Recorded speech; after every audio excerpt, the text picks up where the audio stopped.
Hello students, हमने first chapter शुरू किया था और फर्स्ट चैप्टर का नाम था इतिहास लेखन की पश्चिमी परंपरा। उसमें हमने इतिहास लेखन किसे कहते हैं, आधुनिक इतिहास लेखन पद्धति की विशेषताएं कौन सी हैं, और साथ ही साथ हमने लास्ट टॉपिक जो है वो शुरू किया था। टॉपिक का नाम था यूरोप के महत्वपूर्ण विचार। उस विचारकों में हमने George William Frederick, Rene Descartes, Voltaire, इनके बारे में जो है वहाँ पर जानकारी देखी थी कि इतिहास लेखन के संदर्भ में उनके विचार क्या थे। रेने देकार्त का यह मानना था इतिहास लेखन के संदर्भ में कि जब तक किसी बात की सत्यता निश्चित न हो जाए तब तक उसे स्वीकार नहीं करना चाहिए।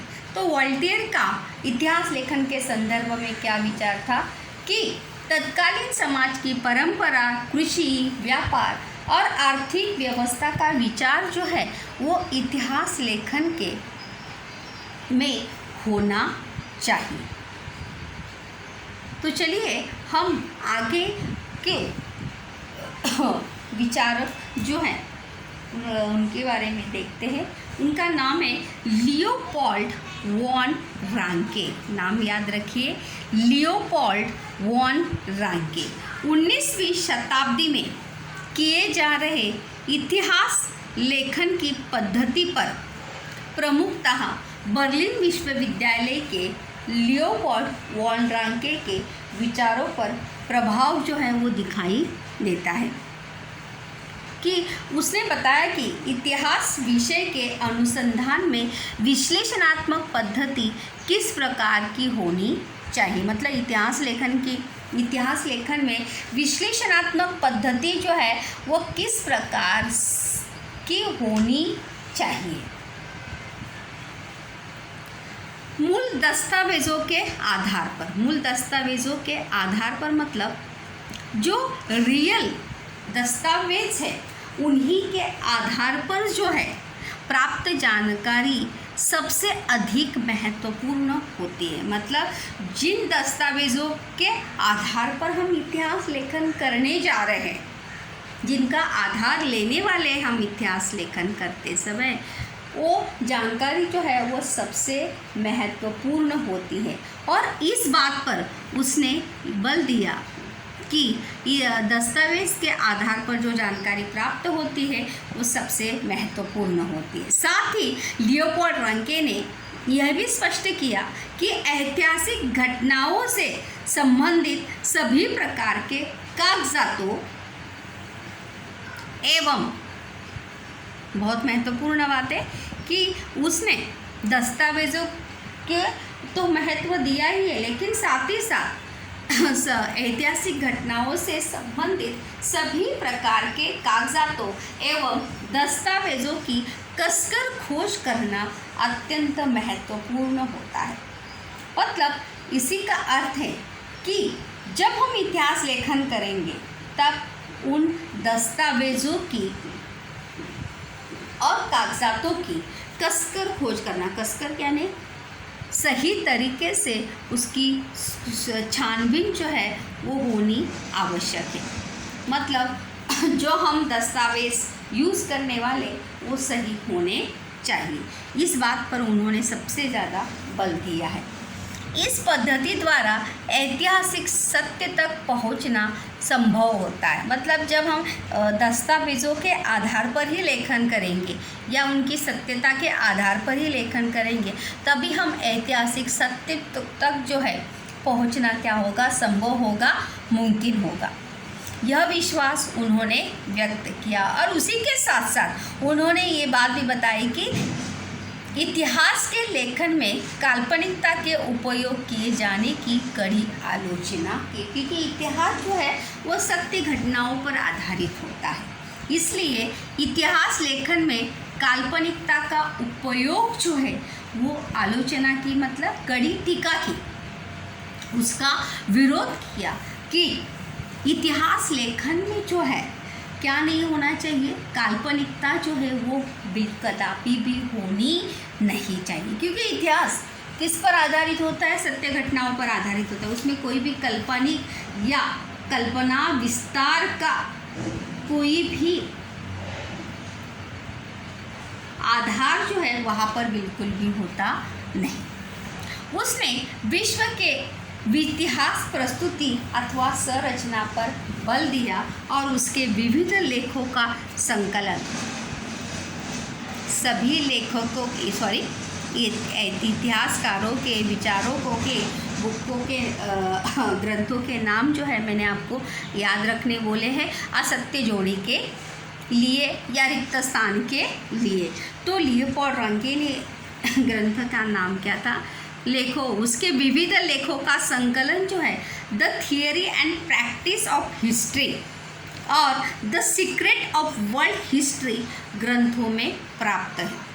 मतलब उन्होंने इतिहास लेखन के संदर्भ में जो बातें बताई है या जिस बात पर उन्होंने बल दिया है, जिस बात को लेकर इतिहास लेखन होना चाहिए, ये बातें जो है उनके कौन से ग्रंथों में लेखों में हमें देखने को मिलती है? The theory and practice of history और the secret of world history ग्रंथों में जो है वो प्राप्त है। इसके बाद लियोपोल्ड रंगे ने किसे ज़्यादा महत्व दिया? दस्तावेज़ों की सत्यता को ज़्यादा महत्व दिया है और काल्पनिक इतिहास लेखन में जो है काल्पनिकता जो है वो कदापि भी होनी नहीं चाहिए, क्योंकि इतिहास जो है वो सत्य घटनाओं पर आधारित होता है। उसके बाद नेक्स्ट हम देखने वाले हैं बहुत ही अहम ऐसे यूरो विचारक है जिनका नाम है कार्ल मार्क्स। कार्ल मार्क्स का वर्गवाद का सिद्धांत या वर्ग संघर्ष का सिद्धांत जो है इतिहास में बहुत ही ज़्यादा महत्वपूर्ण माना जाता है। चलिए देखते हैं कि 19वीं शताब्दी के उत्तरार्ध में कार्ल मार्क्स द्वारा स्थापित सिद्धांतों के परिणाम स्वरूप इतिहास की ओर देखने के दृष्टिकोण में महत्वपूर्ण परिवर्तन लाने वाली, मतलब इतिहास लेखन में, तो इतिहास लेखन में महत्वपूर्ण ऐसी वैचारिक प्रणाली जो है वो अस्तित्व में आई, जिसका आविष्कार जो है किसने किया था? कार्ल मार्क्स का द्वंद्ववाद सिद्धांत अथवा वर्गवाद सिद्धांत जिसे हम कहते हैं। देखिए कार्ल मार्क्स का क्या कहना था इतिहास लेखन के संदर्भ में कि इतिहास जो है अमूर्त कल्पनाओं का नहीं होता। अमूर्त यानी जो हमें दिखाई देती नहीं, अपितु वह जीवित मनुष्य का होता है। इतिहास अमूर्त कल्पनाओं का नहीं होता है, अपितु वह जीवित मनुष्य का होता है, ये उनका मानना था। मतलब इतिहास लेखन के संदर्भ में उन्होंने सबसे पहली ज़रूरी बात क्या बताई कि इतिहास, ये पहला पॉइंट है, देखिए प्रश्न भी है विस्तार पूर्वक में, कार्ल मार्क्स का द्वंद्ववाद सिद्धांत अथवा वर्गवाद स्पष्ट कीजिए। तो पहला ही पॉइंट है कि इतिहास अमूर्त कल्पनाओं का नहीं होता, बल्कि वह जीवित मनुष्य का होता है। दूसरा पॉइंट होता कि मनुष्य के बीच के रिश्ते नाते उनकी मौलिक आवश्यकताओं को पूर्ण करने वाले उपलब्ध संसाधनों के स्वरूप और स्वामित्व पर निर्भर करते हैं।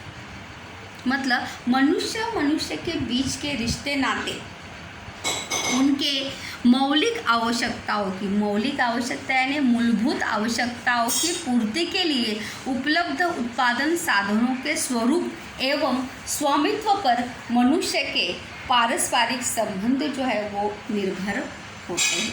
मतलब जिसके पास ज़्यादा संपत्ति है, जाहिर सी बात है उसके पास क्या होता है? स्वामित्व होता है, अधिकार होता है, और उसी के आधार पर क्या निर्माण होता है? वर्गवाद निर्माण होता है या द्वंद्ववाद निर्माण होता है। क्योंकि वो संसाधनों का अगर आज भी हम देखेंगे, अर्थव्यवस्था अगर हम देखेंगे तो आज भी हमें मौलिक आवश्यकताओं की या मूलभूत आवश्यकताओं की पूर्ति जो है समान हमें देखने को मिलती है क्या? नहीं, बिल्कुल हमें समान देखने को मिलती नहीं। और उसी के आधार पर जो है क्या निर्माण होता है? वर्गवाद निर्माण होता है। ये संसाधन समाज के विभिन्न वर्गों को समान मात्रा में प्राप्त नहीं होते। सही बात है कि ये संसाधन जो है किसी के पास ज़्यादा होते, किसी के पास ज़्यादा पैसे होते, कोई बहुत अमीर होता है तो कोई 2 वक्त की रोटी के लिए भी परेशान रहता है। तो इसीलिए ये संसाधन यानी क्या? मूलभूत आवश्यकताओं के साथ साथ बाकी सभी संसाधन जो जीवन जीने के लिए आवश्यक तो होते हैं, उनका समान मात्रा में या विभिन्न वर्गों को समान मात्रा में वो कभी भी प्राप्त जो है वो होते नहीं। ये इसका तीसरा पॉइंट है कि समाज के सभी घटकों को समान मात्रा में उत्पादन के साधन जो है वो मिलते नहीं। और इसी के फलस्वरूप इसी का परिणाम ये होता है कि समाज का वर्ग पर आधारित विषम विभाजन होता है। मतलब अमीर और गरीब और मध्यम, अभी तो 3 वर्ग हैं, म्हणजे अमीर, फर्स्ट क्लास, जैसे मिडिल क्लास, फर्स्ट, सेकंड, इस प्रकार से। मतलब अमीर जिसके पास बहुत पैसा है, जो सेकंड जो आता है, जो अब मतलब 2 वक्त जो है अच्छे से वो खा सकता है, और तीसरा वर्ग जो ऐसा जो अपने 2 वक्त की रोटी के लिए उसे बहुत सारी मुसीबतों का या समस्याओं से जूझना पड़ता है, बहुत ज़्यादा मेहनत उसे करनी पड़ती है। इसी का परिणाम देखो यहाँ पर कहा भी है कि फलस्वरूप समाज का वर्ग पर आधारित विषम यानी समान विभाजन जो है वो होता नहीं, विषम विभाजन होता है। किसी के पास ज़्यादा होता है, किसी के पास कम होता है, तो किसी के पास कुछ भी होता नहीं। और क्या निर्माण होता है? वर्ग संघर्ष जो है वो निर्माण होता है, तथा जिस वर्ग के नियंत्रण में उत्पादन के संसाधन होते हैं, ध्यान में रखिए, बहुत ही महत्वपूर्ण ऐसा पॉइंट है कि जिस वर्ग के नियंत्रण में उत्पादन के संसाधन, मतलब जिसके पास सत्ता होती है, जिसके पास ताकत होती है, जिसके पास आर्थिक प्रबलता होती है, वह वर्ग अन्य वर्गों का आर्थिक शोषण करता है। वह वर्ग जो है अन्य वर्गों का क्या करता है? आर्थिक शोषण करता है। जैसे हम मजदूरों का शोषण होते हुए देखते, किसानों का शोषण होते हुए देखते हैं। कौन करता है? जिसके पास उन संसाधनों के क्या है? नियंत्रण है, उसे नियंत्रित करने के अधिकार उन लोगों के पास है, वही ऐसे लोगों का क्या करते हैं? आर्थिक शोषण करते हैं। यह विचार उसने प्रस्तुत किया। किसने प्रस्तुत किया? कार्ल मार्क्स ने प्रस्तुत किया है। उसका लिखा दास कैपिटल कौन से विश्व विख्यात है? कार्ल मार्क्स का लिखा हुआ ग्रंथ जो है दास कैपिटल, ये बहुत ही प्रसिद्ध ऐसा ग्रंथ है। देखो मैंने यहाँ पे अंडरलाइन भी किया है, दास कैपिटल, ये विश्व विख्यात है। और इसीलिए मानव इतिहास ऐसे ही किसका होता है? वर्ग संघर्ष का इतिहास होता है। मतलब कार्ल मार्क्स ने अब इतिहास लेखन में किसे ज़्यादा महत्व दिया है? मनुष्य को ज़्यादा महत्व दिया है। इसलिए तो उन्होंने शुरुआत में ही कहा था कि इतिहास अमूर्त कल्पनाओं का न होकर किसका होता है? वो जीवित मनुष्य का होता है। ये प्रश्न जो है आपको याद रखना है, इसमें 2 प्रश्न हैं।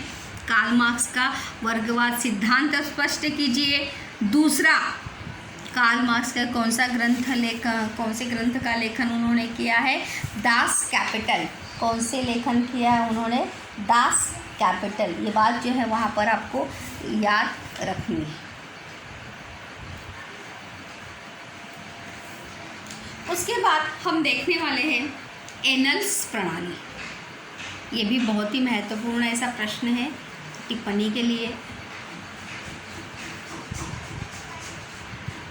एनल्स प्रणाली किसे कहते हैं? एनल्स प्रणाली 20वीं शताब्दी के प्रारंभ में फ्रांस में एनल्स नाम से जानी जाने वाली इतिहास लेखन की प्रणाली का जो है वो उदय हुआ और उसी को कहा जाता है एनल्स प्रणाली। एनल्स प्रणाली के स्वरूप में इतिहास लेखन को एक भिन्न दिशा प्राप्त हुई। भिन्न मतलब एक अलग ही दिशा जो है इतिहास लेखन को जो है वहाँ पर प्राप्त हुई। इतिहास का अध्ययन मात्र राजनीतिक गतिविधियों, राजाओं, महान नेताओं और उनके अनुषंगिक रूप में राजनीति, कूटनीति और युद्धों पर केंद्रित न करते हुए, मतलब इतिहास एनल्स प्रणाली में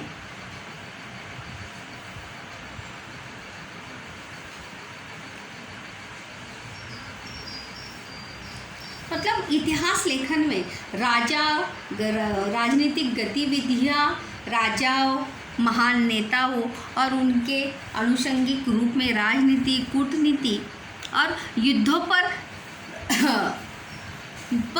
न केंद्रित करते हुए तत्कालीन मतलब उस समय की जलवायु, हवामान कैसे था, वातावरण कैसे था, स्थानीय जन, उस समय के लोग कैसे थे, उनके विचार कैसे थे। जन यानी क्या? लोग। स्थानीय जन मतलब वहाँ के लोग, स्थानीय लोग कैसे थे, किसानों की क्या परिस्थिति थी, व्यापार की क्या परिस्थिति, व्यापार किस प्रकार से होता था, प्रौद्योगिकी, विज्ञान में, औद्योगिक क्षेत्र में कौन सी प्रगति की थी, यातायात के कौन से साधन थे, संपर्क के कौन से साधन थे, सामाजिक विभाजन और समूह की और सामाजिक विभाजन किस आधार पर वहाँ पर होता था, या सामाजिक विभाजन के होने के कारण क्या थे, और समूह की मानसिकता जैसे विषयों का अध्ययन करना जो है वो महत्वपूर्ण माने जाने लगा कि हमें जो है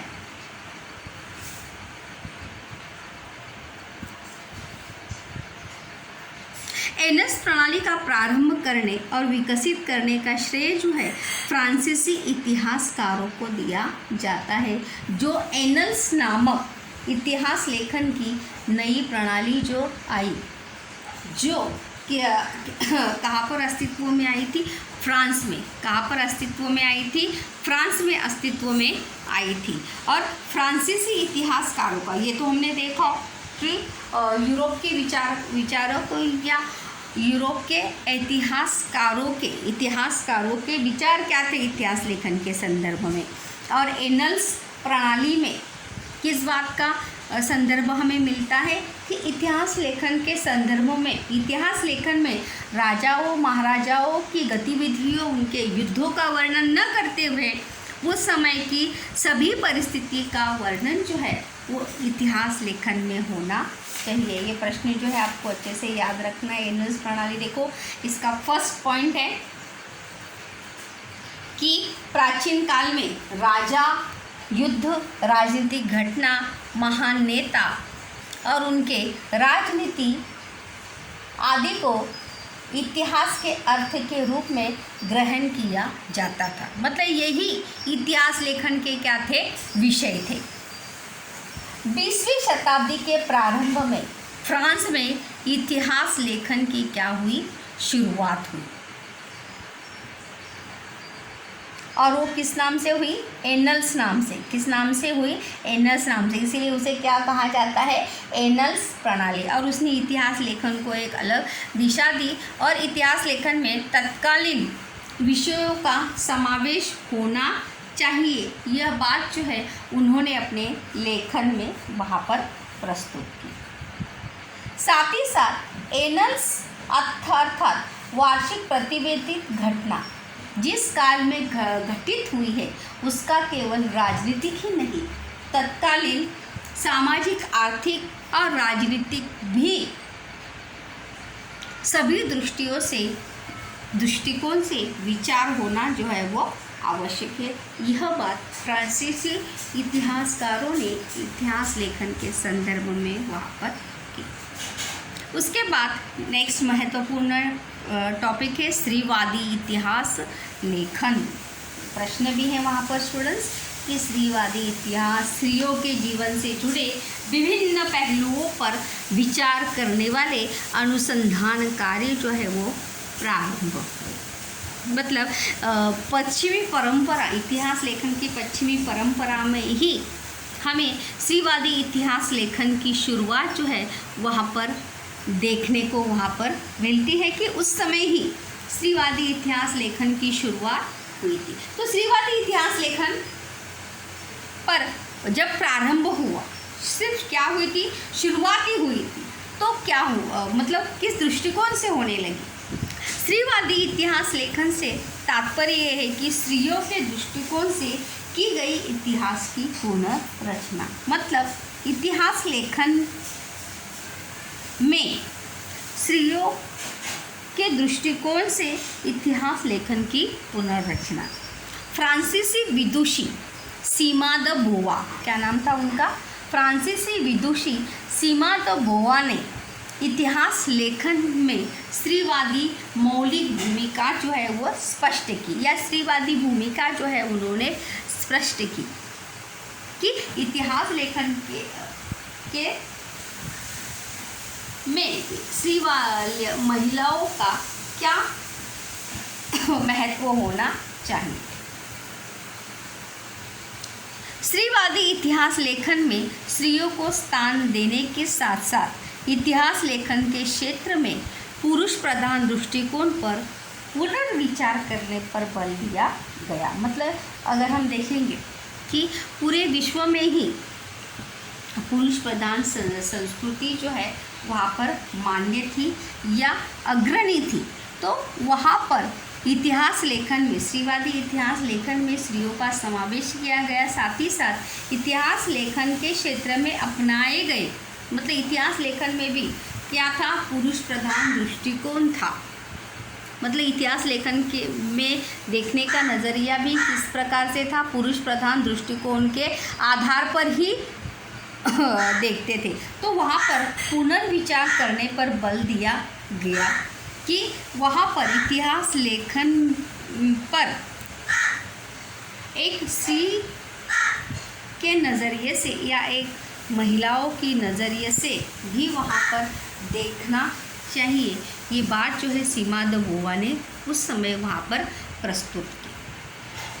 सीमा द बोवा की स्त्रीवादी भूमिका के कारण स्त्रियों के जीवन से जुड़े संबंधित नौकरी, रोजगार, ट्रेड यूनियन, उनके लिए कार्यरत संस्थान, स्त्रियों का पारिवारिक जीवन जैसे विभिन्न पहलुओं पर विस्तार में विचार करने वाला अनुसंधान जो है वो प्रारंभ हुआ। मतलब इतिहास लेखन के विषय जो है इस प्रकार के भी होने चाहिए। मतलब स्त्रियों के जीवन से जुड़े नौकरी, रोजगार भी, ट्रेड यूनियन, उनके लिए कार्यरत जिस संस्था में वो कार्यरत है, साथ ही साथ स्त्रियों का पारिवारिक जीवन जैसे विभिन्न पहलुओं पर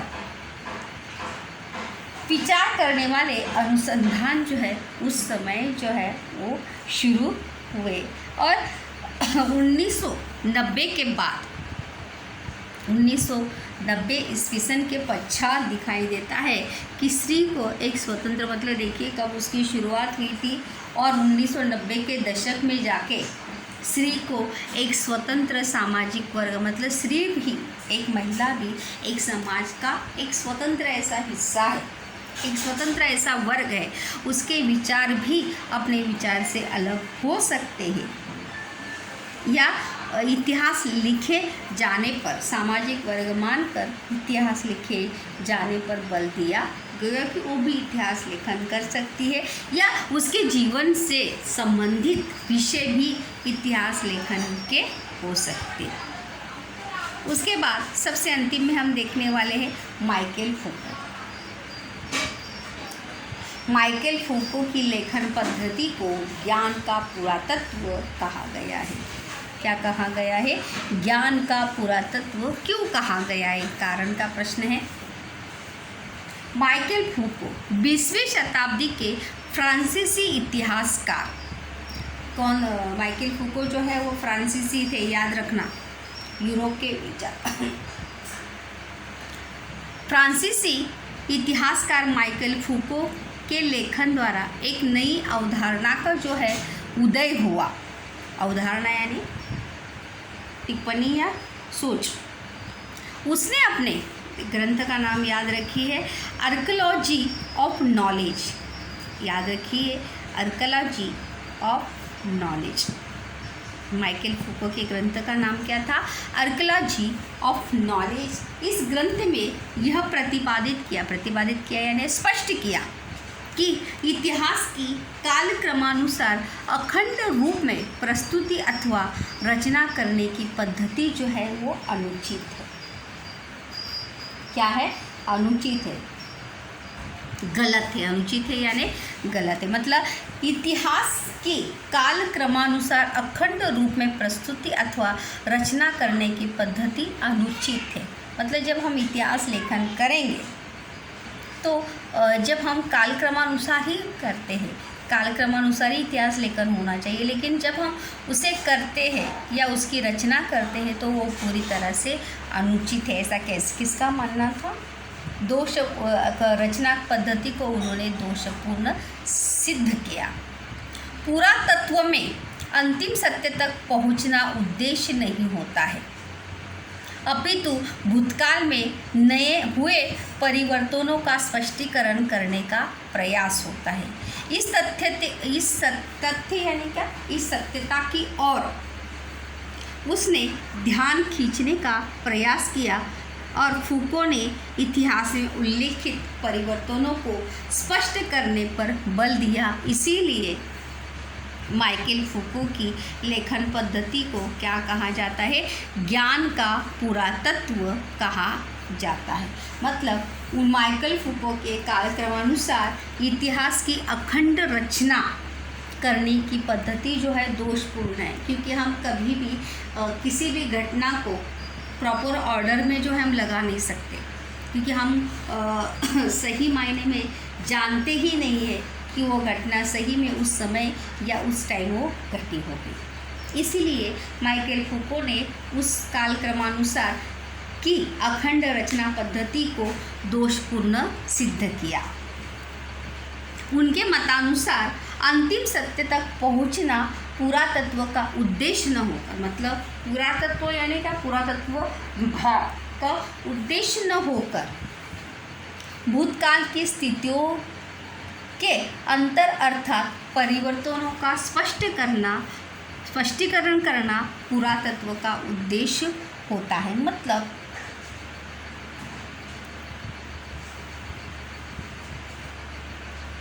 यहाँ पर देखिए कि अंतिम सत्य तक पहुँचना उद्देश्य नहीं होता है, लेकिन भूतकाल में हुए परिवर्तनों का स्पष्टीकरण करने का प्रयास होता है। भूतकाल में जो परिवर्तन हुए उसको स्पष्टीकरण करने का प्रयास जो है वो इतिहास लेखन में होना चाहिए। और इस तथ्य की ओर, मतलब इस सत्यता की ओर फूको ने लोगों का ध्यान खींचने का प्रयास किया। फूको ने इतिहास में उल्लिखित परिवर्तनों को स्पष्ट करने पर बल दिया। मतलब स्पष्टीकरण, जो परिवर्तन हुए उस परिवर्तनों को स्पष्ट करने पर सबसे ज़्यादा बल जो है, जोर जो है वो माइकल फूको ने दिया। इसीलिए इतिहास माइकल फूको की लेखन पद्धति को क्या कहा जाता है? ज्ञान का पुरातत्व कहा जाता है, क्योंकि उन्होंने स्थितियों के अंतर को जो है वो स्पष्ट किया था। लास्ट में देखिए चैप्टर यहाँ पर हमारा समाप्त हुआ है। सारांश में देखिए, इतिहासकारों ने इससे पूर्व मनोविकार, चिकित्सा विज्ञान, मनोविकार यानी मानसिक रोग, चिकित्सा, जांच विज्ञान, कारागार प्रबंधन जैसे विषयों पर विचार नहीं किया था, परंतु फूको ने इन विषयों पर इतिहास की दृष्टि से विचार किया। मतलब इसके पहले, माइकल फूको के पहले किसी ने भी इन विषयों पर इतिहास लेखन नहीं किया था या इतिहास की दृष्टि से विचार नहीं किया था, क्योंकि ये सभी होने के पीछे भी क्या हो सकता है? इतिहास हो सकता है। इस प्रकार इतिहास लेखन की व्याप्ति निरंतर विस्तार पाती गई। इस प्रकार से मतलब जो इतिहास लेखन की पश्चिमी परंपरा जो शुरू हुई थी उसका विस्तार जो है वो निरंतर होता ही गया। साहित्य, स्थापत्य, शिल्पकला, चित्रकला, संगीत कला, नृत्य कला, नाट्य कला, फिल्म निर्माण, दूरदर्शन जैसे विविध विषयों के स्वतंत्र इतिहास लिखे जाने लगे और वो इतिहास लेखन की परंपरा जो है वहाँ पर निरंतर चलती ही रही और उसमें विविध विषयों का समावेश होता गया। फिर चाहे वो शिल्पकला हो, चित्रकला हो, नृत्य हो, नाट्य हो, फिल्म हो, दूरदर्शन हो, साहित्य हो, काव्य हो, ऐसे बहुत सारे विषयों को लेकर जो है इतिहास लेखन जो है वो इतिहास लेखन की परंपरा जो है वो पश्चिमी देशों में जो है वो शुरू हुई। माइकल फूको का ज़रा मैं फिर से एक बार आपको यहाँ पर एक्सप्लेन करना चाहूँगी कि माइकल फूको का यह मानना था कि अंतिम सत्य तक पहुंचना जो है वो पुरातत्व का उद्देश्य न होकर भूतकाल की स्थितियों के अंतर अर्थात मतलब भूतकाल की स्थिति और वर्तमान की स्थिति में क्या अंतर है, क्या परिवर्तन है, इसका स्पष्टीकरण करना पुरातत्व का उद्देश्य जो है वो होता है। पुरातत्व यानी जो पुरानी चीज़ों की खोज करते हैं वो। तो यही बात जो है माइकल फूको ने वहाँ पर बताई, इसीलिए उसे क्या कहा जाता है, ज्ञान का पुरातत्व जो है वो, इसके लेखन पद्धति को ज्ञान का पुरातत्व कहा जाता है। तो इस प्रकार से स्टूडेंट्स हमने यहाँ पर फर्स्ट चैप्टर जो है यहाँ पर कंप्लीट किया है। हमने फर्स्ट चैप्टर देखा था इतिहास लेखन की परंपरा, पश्चिमी परंपरा, और जिस प्रकार से पश्चिमी देशों में इतिहास लेखन की परंपरा प्रारंभ हुई उसी प्रकार से भारत में भी इतिहास लेखन की परंपरा किस प्रकार से शुरू हुई वो हम आने वाले चैप्टर में जो है वो देखेंगे कि किस प्रकार से इतिहास लेखन की परंपरा जो है वो प्रारंभ हुई।